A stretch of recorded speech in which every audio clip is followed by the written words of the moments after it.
Hi everybody, I'm Bree the Plant Lady, checking in with part 3 of my mid-July weekly garden tour. So you can see the south-facing property border is looking awesome. I believe I got this planted like June 2nd. So it's like 6 weeks old at this point, and I could not be happier with how everything is filling out. So let me turn this camera around and give you an up-close view. Well, let's start with the rice. This is black mudras growing in a pond filled with soil cube that holds water, is direct seeded, and voila. You can see why I love this variety. It's only gonna get taller and more lush and amazing. The coleus around the base is doing everything I dreamed it would. And then of course the bat face kufia is filling in the gaps really well, along with the amazel basil, these peppers, and a surprise zucchini, which I did plant, but I didn't know that it was a zucchini. I haven't gotten any fruit yet, but I'm pleased to see it look so good. But it is time for me to reapply diatomaceous earth. That way I can prevent the squash vine borers from getting in and absolutely ruining my harvest. That is a priority for today. I really like having surprise plant combinations, and so being able to put some of the succulent pots in this border, I think really gives some added interest. And you know, this is where I pull in, this is the door that I use every day, and when visitors come, this is the main thoroughfare into the backyard, and I really want this bed to look awesome, and I think that it is starting to shape up. Now this panicle hydrangea is absolutely beautiful, and I did do hard pruning on this. You can see down at the base I've cut some major branches off, but I'm so glad to have it looking more organized. And sometimes you just gotta do a hard prune and let it reflush. And we have so many cute lizards out today, probably because it's not unbearable. Oh, you are so adorable. Well, nothing beats rain for rain lilies, and as you can see, Subranthus robustus is blooming, thankfully, because we have had rain. You can irrigate till the cows come home. They won't flower until they get rainwater. Walking along the back patio, you can see I absolutely love zucchini because it gives an amazing texture. And it's very ephemeral, but that's okay. It's vegetable. And I eat a lot of zucchini. So it's really nice to have these plants. And the fact that they look pretty is such an added bonus. I've got okra also growing in here quite well. I've got some okra that need to be harvested. I was sad to see that these blueberries are looking a bit worse for wear. And I'm sure this is because of the heat and dryness. I need to do some pruning on these dead branches. But overwhelmingly, the back section looks amazing. And the reason it looks so good is right there. Sprinkler. Easy access to a sprinkler that you can just turn on and let it go in circles and water everything. And everything looks lush and beautiful and artificial. And I can't help it. This is the style of gardening that I like. I like bold and colorful and not dry. And, usually in North Carolina, that works out without having to go to extreme measures. This year is an exception. I did prune these amazel basil way back, and they've grown back really well. You see, the zinnias are really starting to take off. These were all self-sown. I didn't sow any zinnias this year, and I transplanted these from where they had self-seeded along edges, and I transplanted them when they were really young, and they look great. I'm so pleased that I did that.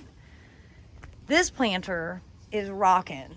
There's a lot of plants in here that are hidden, therefore probably dying, but the plants that you can see look amazing. And hats off to this centuria. I had very low expectations, and it's rocking. It's doing great. I have another one over here. I will do some cutbacks on the coleus just to prevent them from starting to flower. And I can root them in water in vases inside and then transplant them out later in the summer to fill in the gaps and make everything look extra pretty before the fall open garden on Saturday, September 21st. Now, one thing I really did want to show you in here are these cucumbers. I don't see any fruit yet, but they're growing great. I mean, the vines are super healthy. I'm very pleased to see that. So, exciting there. And oh my gosh, I've missed some okra. Well, that'll be a good seed producer. It's too big to eat when they're that size, so you might as well just leave it on. This is like, let it go another day and then it'd be perfect. Well, I need to clean the pool, and that's sort of next on my list. But the South African inspired border, I think it's just charming and wonderful. This is not my favorite coleus for this bed. I think some of the darker leaf coleus in the past have looked better, but I'm good with it for this year. I mean, I'm not going to change anything now. The plumbago is awesome. I think plumbago needs to be in this border every summer because it mimics the color of the pool. I really like that color echo. And that's the thing, I think I'd prefer this bed to be blue and burgundy. So that's great. I can just, in theory, remember that for next year. I think this is a particularly nice combination with the okra and the plumbago. And I do like having the zinnias in here, and that's leading to a lot of butterfly activity, which it brings me endless joy and entertainment. So, but maybe I could seed like a very special color of zinnia for this bed in the future. But I like that all of the beds out here in the back kind of speak to one another, and it's really the coleus that brings everything, you know, unites all of these beds and really makes it feel purposeful. I mean, I'll admit, part of the goal is when you stand on the back porch and you look down, that you feel like you're at a resort. You know, it's not a feed tank in Fuquay. It could be anywhere when you're floating in it. And I think that's an important part of gardening for yourself and for aspiration and for love and enjoyment of coming home. And that is the ultimate purpose of doing these borders in all annuals, because it has that kind of high maintenance landscape feel, and I enjoy gardening this way. I like changing the beds every season. I like the activity of being able to constantly interact and reinvent the same spaces. Oh, butterflies, yay! The Phlox paniculata bright eyes, which bloomed earlier than ever, is looking great, especially because we had rain. And you can see the butterflies are just starting. Usually this isn't in full bloom until August, and I'll have like 300 butterflies at once. But it's nice to see that we have 2 swallowtails right now enjoying the nectar, and of course countless bees. Phlox paniculata is a great native, and it really is a fantastic plant for pollinators. Looking at it, I hope we get more blooms, because it's kind of bloomed out and it's only mid-July. Hopefully it'll have a second flush. It'll just keep on going. I did want to show you over here, these bags, don't recommend. They dry out way too fast. Aiden said he was watering these 4 times a day when I was gone, and that's insane. Nobody should have to do that. But I didn't see this giant thing until yesterday, and I think it's a cucumber, a type of cucumber. Obviously, we've allowed it to get bigger than it's supposed to. But it's pretty exciting to find. And for now, I'm leaving it, even though it's probably too heavy. I probably should take it off. I don't totally know what to do with it, so I'm gonna look it up and try and figure out what the situation is. And just like the okra, this can be the fruit that provides me seed for next year. So I don't want to harvest it prematurely, as I'd like to be able to, you know, grow it again from my own seed. Well, I have decided that it is time to cut back the oregano. Even though I love that the pollinators are all over it, this border looks terrible. It just needs to get tidied up, and that'll actually give me some room. Maybe plant some of the rooted coleus that I have inside in vases and start bringing some color into this, you know, bed edge. And everything over here is looking great, again, because of rain and irrigation. I'm really pleased to see that chrysanthemum has done a great job of just sort of taking over the ground plane. That's generally all I want from a perennial, is to make it big stands of the same thing that grow well. You can see I've done that successfully over here with sedum, with ajuga, with carex, and of course hellebores, which I show you mostly in the wintertime, but here they are in the summer. Saxifrage, more sedum, tricertis. You know, there's a lot of perennials that are really good for covering up the ground, then you don't have to mulch. They still need to be watered when it's 1,000,000,000 degrees and you don't get any rain. But in normal years, beds like this are very low maintenance, and I also just don't have so many weeds because there's no opportunity for weeds to really get established. And you can do that with shade like I showed you here, or with sun like I'm doing here with this really cute little flowering chrysanthemum that's a hardy perennial chrysanthemum. And another hardy perennial is Lantana all gold. I'm sorry, Chapel Hill gold. Here in central North Carolina, not all lantana will overwinter, but Chapel Hill gold is very reliable. This is its 4th year. And mangave. I love it. I love it so much. I did not think this plant would bring me this much joy. Honestly, I think it's my favorite plant in the whole garden. And I say it every week, but if you don't have mangave, you need to get some. Well, you can see that the champagne grape, it's from Fuquay, is fruiting. And I mean, they're super cute. I don't like them at all. But I'm not really a grape person. But they are, I think they are very charming and beautiful. This poor plant really went through some drought stress, so it's great that it's not dead. And the bananas are looking perky. And I do come through and cut off some of the leaves that are encroaching on the walkway, because I do want to be able to walk through here. And I'm really proud of my path being plant free almost. I have some weeding to do. Sequoia looking good. Figs are looking good. Maybe not all the fruit aborted. We still have some small fruits coming. Nothing ripe. A lot of them got sort of dried up literally on the plant because of the drought. But everything in here, the sorghum, I think is a pretty cool texture, along with the big broadleaf of the bananas. And I'm gonna do a separate container tour, but everything in here is looking great. And really pleased. We have a ton of tomatoes, and that is awesome, because they are my favorite thing for the summertime.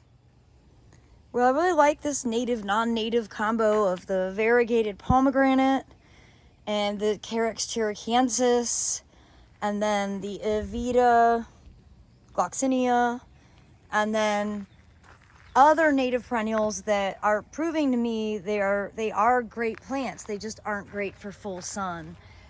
So I just, I think those borders next door, which I'm gonna feature in tomorrow's video, full sun in North Carolina, especially in this former tobacco field, is just different and worse and hot.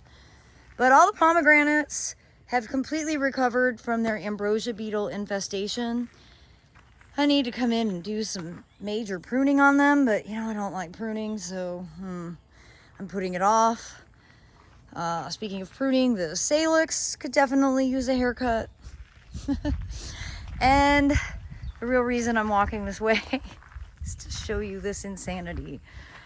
So the Edgeworthia is having a moment, and My plan is to come in. We're not going to do this until next week when we get back from the trade show. But we're going to cut all of the really big stalks completely off. And then we're going to prune everything else really hard. We've lost some branches entirely, and that's from the drought. And I don't totally know what caused it to fall from where it used to be, which was like filling this whole corner.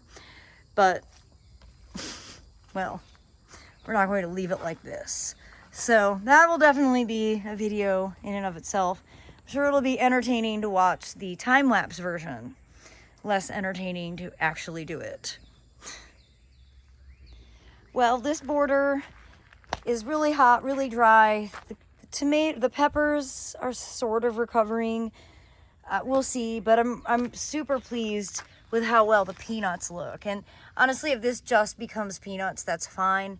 Peanuts are much more heat tolerant, drought tolerant. They fix nitrogen and they produce a super cool harvest. So I'm really glad I got the peanuts planted and that they have all germinated. And now I just have to keep the deer and rabbits off of them, and hopefully the voles won't eat them. I do think when we get back from the trade show, doing some cutbacks will be to our benefit. You know, the catnip actually at this stage is ideal for drying to be able to give to your cats, and or make little satchels and give to your friends who have cats. The yarrow needs to be cut back before it spews seed everywhere. I think we'll cut back the snapdragon. We don't need these to be perennial. But I'm glad to see that the malvaviscus Turk's cap is getting some size, and hopefully that'll start blooming sooner than later. It does look like I've lost the deciduous azaleas that were planted in here, and it's too dry. This isn't the right spot. So I had two. They're both crispy. So that's all right. They don't need to be replaced. These perennials are all doing really well. And this Cape Harris magnolia looks awesome. I'm so pleased to have this planted. It's really great for holiday foliage. And when it gets bigger, that's going to be great. But oh my gosh, you guys, I've got bagworms. Oh, I have a lot of bagworms. Oh my gosh. Oh, I guess it's time to cut down. Yep, it's time to cut down this golden rider. Oh my God, it's completely covered in bagworms. Holy smokes. Holy smokes. So you see these little dangly things? They have a worm inside. Let me deconstruct it and I'll show you. Okay, there he is. There's a single worm in each one of those cavities, and they're a huge pest. And there are pesticides to spray, but I think just plant removal is the best thing, and I just squished that one. But there's way too many to hand remove, and honestly, we can do better than this Leyland cypress. It was nice to use for holiday foliage, but not worth it, especially now that it's infected. Gross. Well, it is amazing to see everything after we got 1.5 inches last night. I can't stress that enough, because this woodland edge has been looking rough, especially the edgeworthias and the hydrangeas, but everything has been showing just extreme stress. So it's really nice to be making the video today. You can see I've definitely lost some big branches. I may have lost that entire plant from the Edgeworthia pepifera. See the dead branches in there. So we'll have to do some cutbacks, but we're gonna leave it for now. The deer have been doing a lot of cutbacks for me. They're absolutely devouring that hydrangea serrata. Well, everybody, I hope part 3 of my mid-July weekly garden tour will provide you some inspiration. I do hope that you'll tune in tomorrow to catch up on how the big native borders are doing, the full sun and the shady berm. Well, as always, thanks so much for watching, and happy gardening, everybody.